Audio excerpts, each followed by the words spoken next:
got to talk a little bit quietly today because my son is asleep upstairs.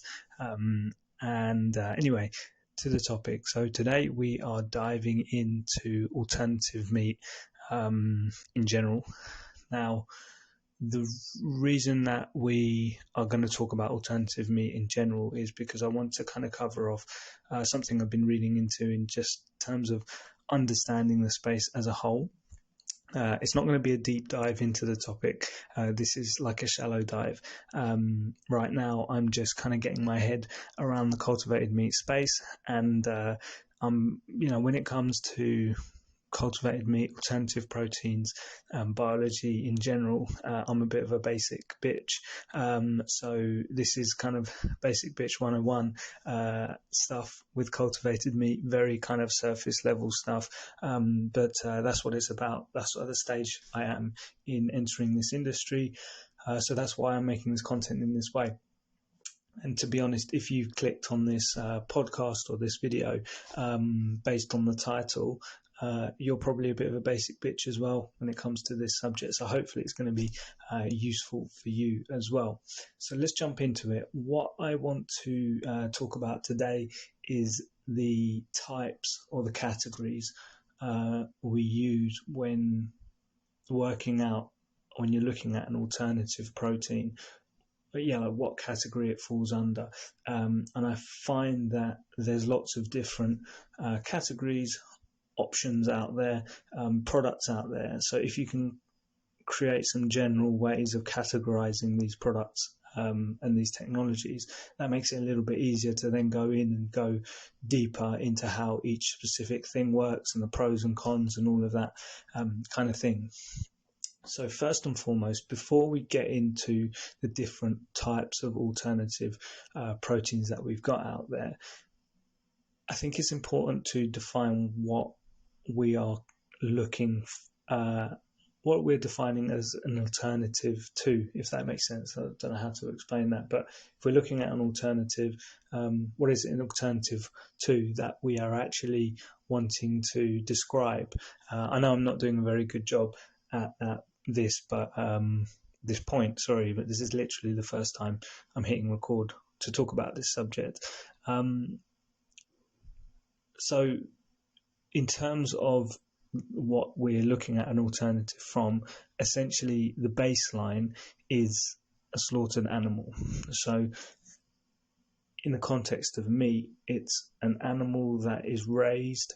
Actually, it's not just the context of meat, because it's also dairy products and things like that. But essentially the baseline is an animal that is raised, bred, given food and water and all of that kind of stuff to be grown and then killed, and then we cut its flesh and eat it, or in some cases, we keep the animal alive, take milk and things from it, and then kill it at the end once it's no longer producing these products for us. So that's like our baseline. This is an animal that has skin, fur, organs, it's sentient, all of that kind of stuff.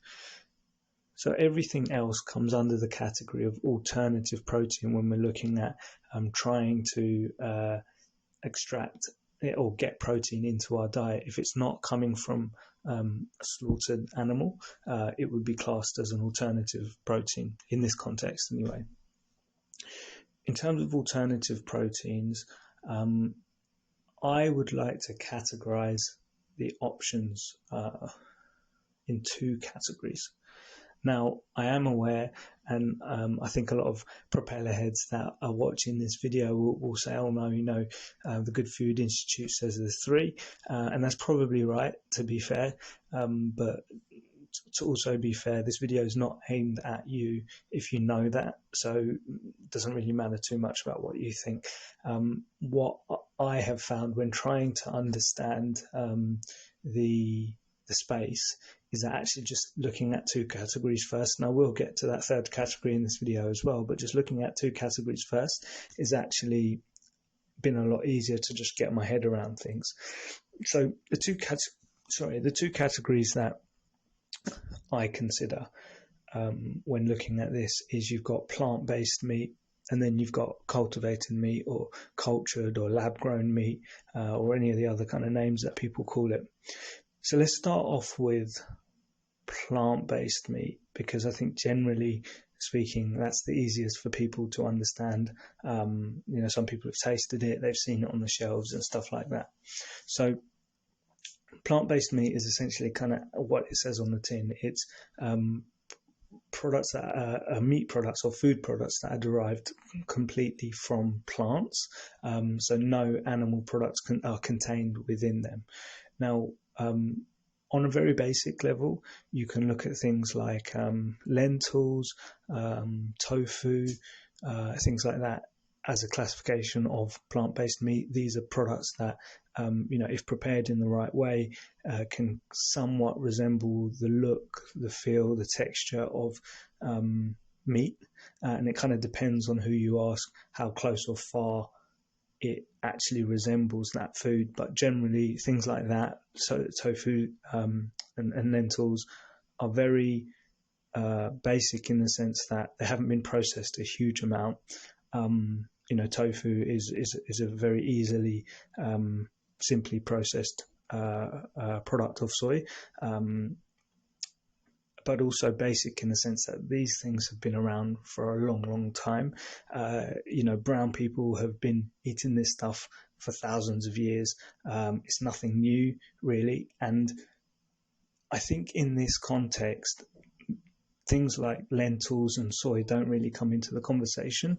As I said, Asian people and like soy boys are the only people that are eating these types of foods, and they're not really making significant leeway in replacing meat from a slaughtered animal. So I kind of wouldn't really consider it in this dialogue as an alternative plant-based meat.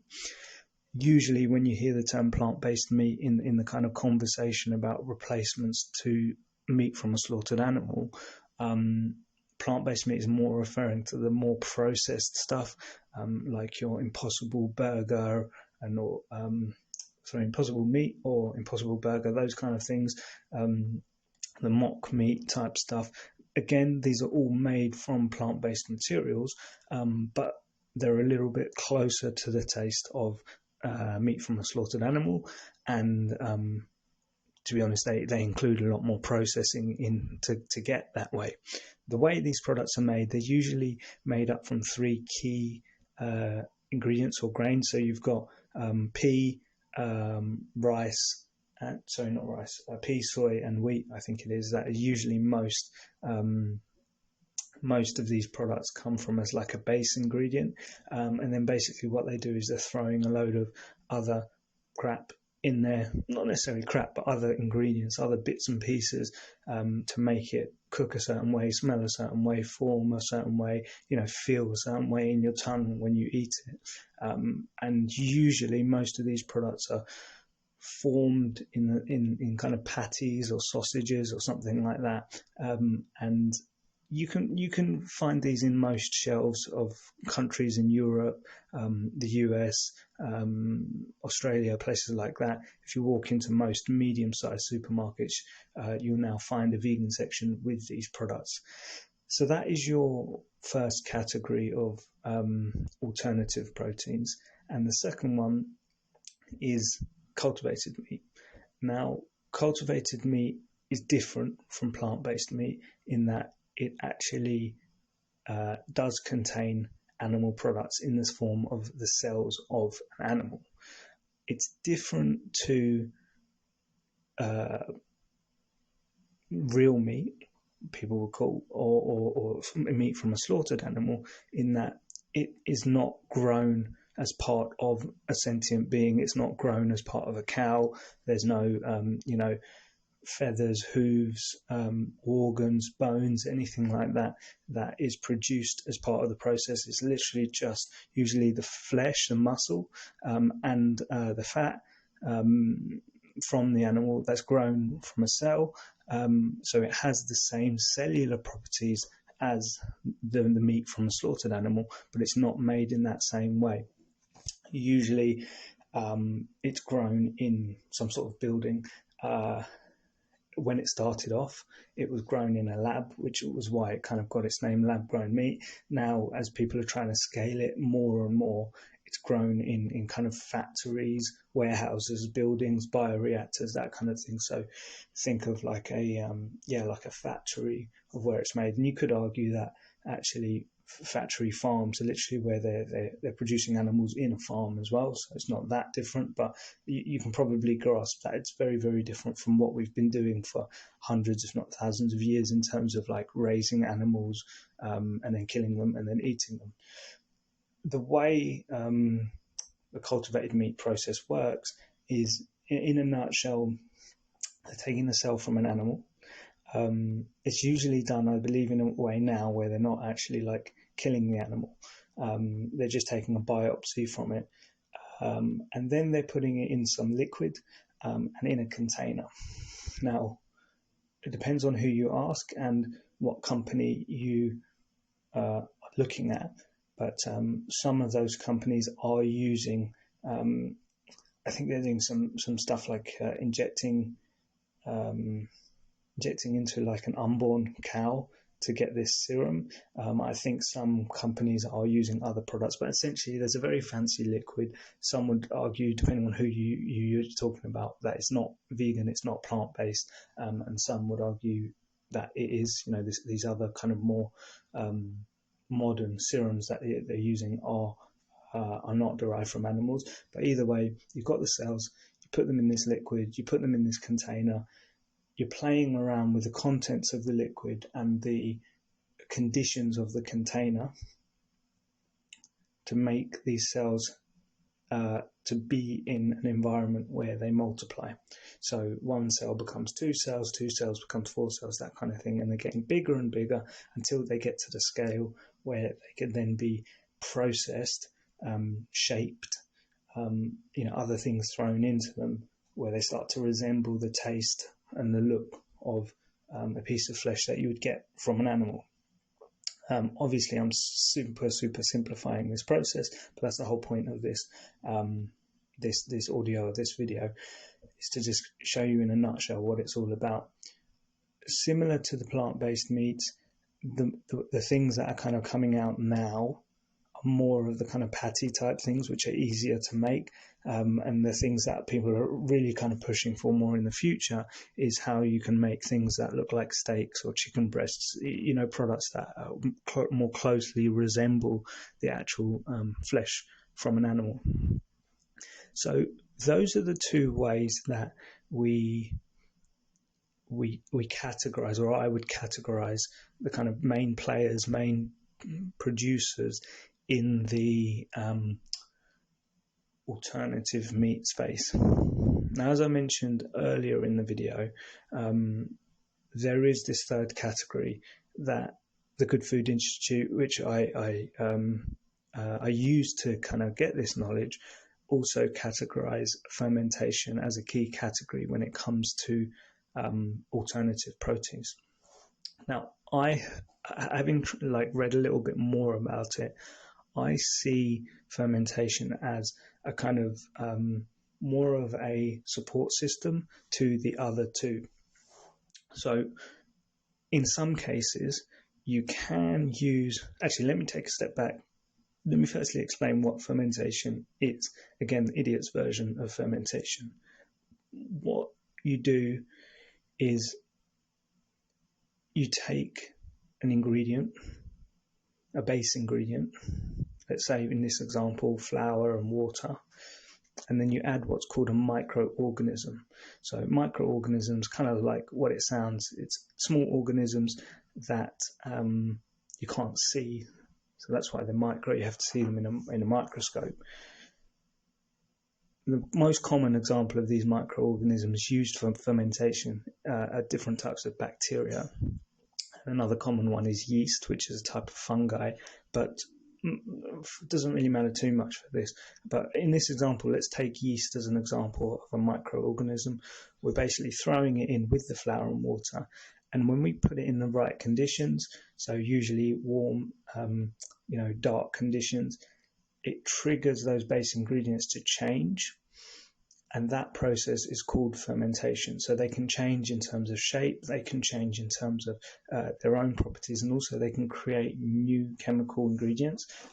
So it's a way for us to actually trigger a process to create different types of, as I said, ingredients or different types of things from base ingredients that we don't have, or properties from base ingredients that we can't get from them alone. Now, going back to the relevance to cultivated meat and alternative proteins, there is some cases where we can use fermentation as a standalone process to produce what's called like biomass, which is just some form of thing that we can actually eat as a process in itself. And the most common one that most of you have probably heard of is corn.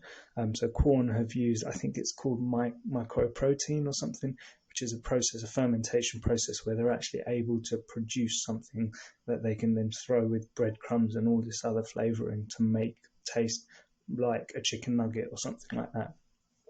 So there is a fraction of the fermentation process that creates a type of alternative protein, which would then classify it as a third category.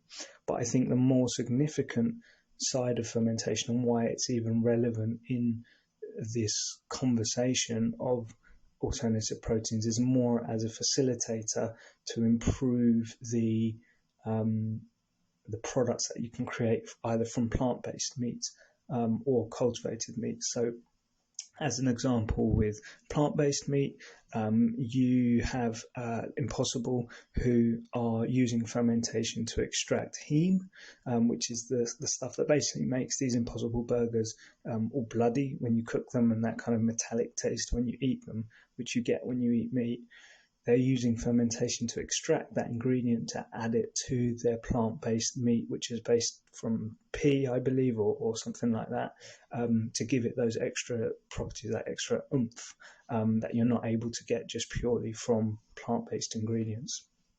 And the other side of things is when you use it to create cheaper ingredients. So from a cultivated meat point of view, this is very common to use. I mentioned earlier in the video about the kind of liquid they're throwing in the cells in order to facilitate the cells to duplicate.